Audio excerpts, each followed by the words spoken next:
Survey జనా సుఖినో భవంతు. ఈ మాట ఎక్కడో విన్నాను అనుకుంటున్నారా? సర్వే జనా సుఖినో భవంతు అంటే భూమి మీద ఉన్న మనుషులందరూ కూడా సుఖ సౌఖ్యంతో ఉండాలి అనే ఒక నినాదం. ఈ మాట ఒక వ్యక్తి అంటూ ఉంటాడు. ఆయనే రాధా మనోహర్ దాస్. ఒక పేరు సరిపోదని 3 పేర్లు కలుపుకొని పెట్టుకున్నారు. గమనించండి, ఈ వ్యక్తి మన యొక్క తెలుగు రాష్ట్రాలలో సంచరిస్తున్నటువంటి ఒక మతోన్మాది. సర్వే జనా సుఖినో భవంతు అంటూనే ఇతర మతాలను దూషించేటువంటి వ్యక్తి, ఇతర మత గ్రంథాలను తూలనాడే వ్యక్తిగా చూస్తూ ఉన్నాం. కాబట్టి మరి వేషం ఒక రకంగా ఉంటుంది, భాష ఒక రకంగా ఉంటుంది. వేషం చూస్తే కాషాయం సౌమ్యం, మాట చూస్తే కఠినం క్రోధం. ఎందుకు నేను ఈ మాట చెప్తున్నానంటే, అనేక వీడియోలు మీరు చూసి ఉండవచ్చు. ఎన్నో కేసులు అయినాయి, ఎన్నో మరి విషయాలు ఆయన మీద కేసులు అయినప్పటికీ కూడా మరి ఒక హైందవ మతాన్ని లేకపోతే హిందూ మతాన్ని ఉద్ధరించేటువంటి వ్యక్తిగా చెప్పుకునేటువంటి వారిలో ఒకడు. ఈ మధ్య కాలంలో కార్లలో, బస్సులో, రైల్లో, గుళ్ళలో రాత్రిపూట అపరాత్రి పూట ఎక్కడ పడితే అక్కడ, గుడి కనబడ్డా అక్కడ ఆగి ప్రవచనాలు చెప్పడం, చర్చి కనబడితే ఆ వాక్యాలను చదివి తూలనాడడం, క్రైస్తవులు కనబడితే వారిని ఎగతాళి చేయడం కదా, క్రైస్తవంలో ఉన్నటువంటి బిచ్చగాళ్ళను కూడా కించపరిచే విధంగా మాట్లాడేటువంటి మనస్తత్వం కలిగినటువంటి ఒక సాధు వ్యక్తి.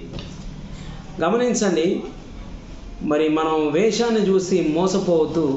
ఆ వేషం వేరు, మాట వేరు, ఆయన మనసు వేరు. ద్వేషంతో అక్కస్సు వెళ్ళగక్కుతున్నటువంటి వ్యక్తిగా కనబడతా ఉన్నాడు. కనబడమే కాదు, మరి క్రైస్తత్వాన్ని దూషించేటువంటి వ్యక్తిగా కనబడతా ఉన్నాడు. ఎడారి మతాలు అంటాడు, గొర్రెలు అని అంటాడు, 50-50 అంటాడు. ఇంకా ఒకటేమిటి, ప్రాసలు, యతి ప్రాసలు మాట్లాడుతూ ఉంటాడు, ఇంగ్లీషు దంచి కొడుతుంటాడు. ఇవన్నీ దేని కొరకు చేస్తున్నాడో అర్థం కాదు. ఈయన చేసేటువంటి కార్యాలు మనం చూస్తే ఎవరికో చెంచగిరి చేస్తున్నట్టుగా అనిపిస్తుంది, స్వతంత్రంగా పనిచేస్తున్నట్టుగా అనిపించదు. ఈ పూట గడిచిపోతే చాలు అని ఆలోచన కలిగిన వ్యక్తిగా ఉంటాడు. ఎవరైనా కనబడితే ఒక తాళ్ళు ఇస్తూ ఉంటాడు, లేకపోతే సూక్తులతో ఉన్నటువంటి పేపర్ ఇస్తూ ఉంటాడు. ఆయన ఒక పేజీ తయారు చేశారులేండి, కొన్ని ప్రశ్నలు, ఆ ప్రశ్నల పేపర్ ఇస్తాడు, లేకపోతే ఓ పండు ఇస్తాడు, లేకపోతే పేపర్లు ఇస్తూ ఉంటాడు, ఒక స్టిక్కర్ ఇస్తూ ఉంటాడు. ఏది ఒక కాలుకు వచ్చేది కాదు, చెయ్యికి వచ్చేది కాదు, కడుపుకి వచ్చేది కాదు. అర్థమవుతుందా? సో గమనించాలి, ఇవన్నీ ఎందుకు కొరకు అని అంటే, ఒకానొక సందర్భంలో మన దేశంలో చదువు అనేది అందరి దగ్గర లేదు, కొంతమంది వ్యక్తుల దగ్గరనే ఉన్నది.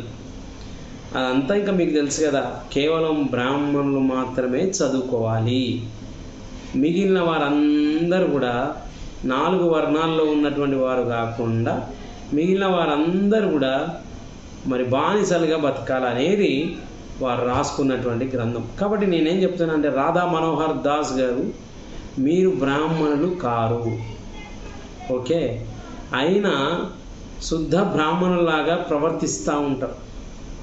మీరు అంటారు కదా, ఒక ఉదాహరణ కదండి, ఆటో మీద కార్ అని రాశారనుకోండి, ఆల్టో అని రాశారనుకోండి, ఆటో కార్ అయిపోద్దా అని హేళన చేస్తారు కదా క్రైస్తవులని.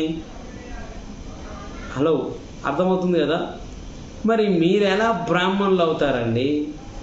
మీరు బ్రాహ్మణులు కాకపోయినా శ్లోకాలు చదువుతారు, పాటలు పాడుతారు, కవితలు చెబుతారు. రీసెంట్గా కొన్ని పాటలు రాసి మరి పాడుతూ ఉన్నారు. మీలో కవిత్వం పెళ్ళుబికిపోతూ ఉంది, ప్రాస విపరీతంగా ఉంది మీలో. మీరు ఒక మంచి సినిమాకు డైరెక్టర్ చేస్తే బాగుంటుంది, మీరు ఒక సినిమాకి డైలాగ్ రాస్తే బాగుంటుందేమో అనిపిస్తుంది అప్పుడప్పుడు. మీరు మీ నోటి నుంచి భక్తిభావమే కాకుండా అనేక రకాల నవరసాలు బయటకు వస్తాయండి. నవరసాలు ఉన్నాయి మీలో. ఒక సన్యాసికి ఉండే ఒక్క లక్షణం కూడా లేదండి. కానీ ఒక హీరోకు ఉండవలసినటువంటి అన్ని రసాలు మీలో ఉన్నాయి. చూసా నేను. మీ రసాలు ఒక్క రసాన్ని పిండుకొని సినిమా ఇండస్ట్రీ తాగాలనిపిస్తుంది కదా. మీ యొక్క డైలాగ్స్, మీ యొక్క నవరసాలు సినిమా ఇండస్ట్రీకి అవసరం అండి. అలా మీరు ట్రై చేస్తే బాగుంటుండేనేమో అనుకుంటున్నాను. 10 మందిలో సామాన్య జనాల ముందు వచ్చినప్పుడు వాళ్ళ మీద చేతులుంచి కాలు మొక్కించుకుంటూ ఉంటాం కదా, గొప్ప గొప్ప బడాయి మాటలు మాట్లాడుతూ ఉంటాం. అదే చిన్నజీయర్ స్వామి దగ్గర పోయిననుకోండి, బోర్ల బొక్కల పడి వాళ్ళంత దూరాన సాష్టాంగ నమస్కారం పెడతావు కదా. నీవు కూడా సమానంగా ఆయనకు సమాన వ్యక్తివి కావనే విషయాన్ని నువ్వు కూడా అర్థమైంది. కాబట్టి జ్ఞాపకం చేసుకో, క్రైస్తవులు ఎవరు 50-50 కాదు. ఓకే, ఎక్కడి నుంచి వచ్చాడు వాడు మన గుటినోడే కదా అని అంటాడు కదా. నీకు పెళ్ళమే లేదు, నీకు పెళ్ళే కాలేదు, నీకు ఎట్ట పుడతారండి? కాబట్టి ఇతరుల యొక్క మనసులు నొప్పించే విధంగా మాట్లాడొద్దు స్వామి. గురువు గారు అర్థమవుతుందా? పూల గురించి మాట్లాడినందుకు రెచ్చిపోయి మాట్లాడుతున్నారే. మరి మీరు మేరీ మాత గురించి, యేసు ప్రభు గురించి, గాడు ఇంకా ఏదో బూతు మాటలు అన్నాను కదా. 2 పదాలు ఏసు పీసు అంటావు కదా. మరి మాకు రావా అండి ప్రాసలు? మాకు రావా కవిత్వాలు? మాకు రావా పాటలు? బాగుండదు సార్. పరమత సహనం పాటించండి.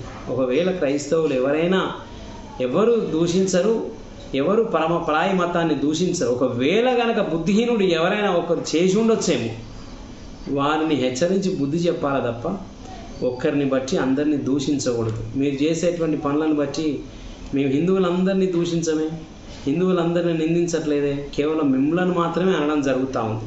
కాబట్టి మీకేం కావాలి? అసలు మీకేం కావాలా చెప్పండి.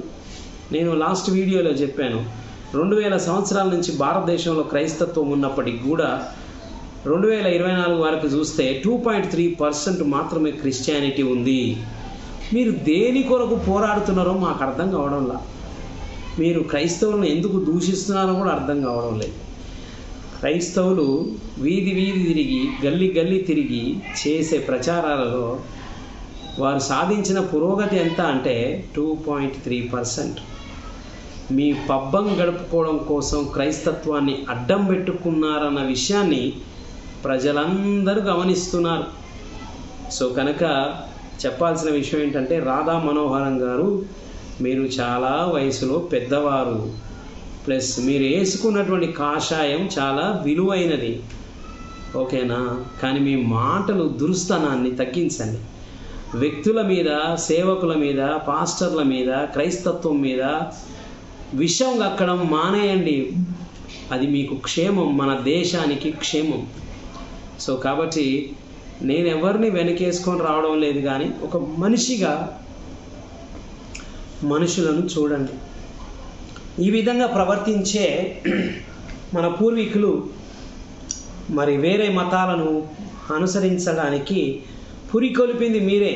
మీ మాటలే, మీ చేష్టలే, మీ క్రియలే, మీ భేదాభిప్రాయాలే, మీ కులతత్వమే, మీరు వెలివేసినటువంటి ఆ పరిస్థితులే వేరే మతాలలోనికి వెళ్ళడానికి దారి చూపించింది మీరు. కాబట్టి మీరు చీదరించారు, నెట్టివేశారు, ఊరవతల ఉంచారు కదా. మీరు తక్కువ వాళ్ళు అన్నారు, మీరు చండాలులు అన్నారు, మీరు నీచులు అన్నారు, అసహ్యులు అన్నారు. అయితే మరి వచ్చినటువంటి మిషనరీస్ దగ్గరికి తీసుకున్నారు. బట్టలు లేకుండా చేశారు మీరు, వారు బట్టలు ఇచ్చారు. తిండి లేకుండా చేశారు, వారు తిండి పెట్టారు. చదువు లేకుండా చేశారు, వారు చదువునిచ్చారు. ఆరోగ్యం లేకుండా చేశారు, వారికి ఆరోగ్యం ఇచ్చారు. వారు దగ్గరికి తీశారు, ఉన్నటువంటి ప్రతి పరిస్థితిలో వారు సహాయం చేశారు. మీరేమో నెట్టివేస్తే వారేమో చేరదీశారు. కనుకనే అనేక మంది భారతదేశంలో దళితులు క్రైస్తత్వాన్ని ఆశ్రయించారు. సో దీన్ని దృష్టిలో పెట్టుకొని ఈ రోజుల్లో కూడా మరలా అదే స్థితికి తీసుకొని రావాలని మీరు ఆలోచన చేస్తున్నారేమో, కానీ అవేమీ జరగవు. ఎందుకొరకంటే భారత రాజ్యాంగం ఉంది, ప్రజలకు సమానమైనటువంటి హక్కులను కలిగించింది. కాబట్టి రాధా మనోహర్ దాస్ గారు సవియమనంగా మిమ్మలను చేతులు జోడించి మరి మీకు తెలియపరుస్తున్నాను, క్రైస్తవుల మీద బురద జల్లడం మానేయండి, క్రైస్తవుల మీద అవాకులు చెవాకులు మానేయండి, క్రైస్తవుల మీద దుమ్మెత్తి దూషణ మాటలు మానేయండి. అది మీకు క్షేమం, మాకు కూడా సంతోషం. కాబట్టి బైబిల్ గ్రంథంలో ఒక మాట అంటది, నీ యొక్క సహోదరుని వ్యర్థుడా, ఇంగ్లీష్లో వేస్ట్ ఫెలో అన్నావంటే నీవు కూడా వ్యర్థుడవే అని వాక్యం చెప్తుంది. నువ్వు క్రైస్తవులు 50-50 అంటే నువ్వు కూడా మా సహోదరునే కదా మీరు కూడా చెప్తా ఉన్నారు కదా, మీరు మన వాళ్ళే అన్నారు కాబట్టి మరి మీరు కూడా 50-50 అవుతారు. మీ పేరును సార్థకం చేసినట్టు అవుద్ది. సో కనుక మీ భాష అదుపులో ఉంచుకోండి, ఇతర మతాలకి గౌరవం ఇవ్వండి, క్రైస్తత్వాన్ని తూలనాడకండి, మీ పేరుకు జరిగినటువంటి సార్థకత మీరు జరిగించుకోండి. సో కనుక మరి ఈ యొక్క ఛానల్ ద్వారా మీరు ఇచ్చే ప్రతి ఇంటర్వ్యూలో ఒంగోలు గొర్రె, విజయవాడ గొర్రె, పెద్ద పాపి అనే కామెంట్స్ పెడతారే, మేము కూడా రాసుకోవచ్చండి, మేము కూడా ఇంటర్వ్యూలు తీయవచ్చు.